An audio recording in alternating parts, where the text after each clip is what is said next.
How to lock Facebook profile. Hey everyone, welcome back to the channel. In today's video, I will show you how to lock your Facebook profile. So now without further ado, let's get started. So here, first thing first, open the Facebook app on your phone and make sure that you're logged in to your account. And now here, once you are inside the app, just tap on the profile icon shown in the top right side of the screen. Now here, once you are inside the profile section, what you can do is you can just tap on the three dot icon shown in the top right side of the screen.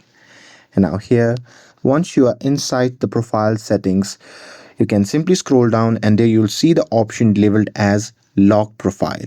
So simply tap on it. And now here on the next page, confirm your action by tapping on this button that says lock your profile. And here, once you do that, then your profile will be locked.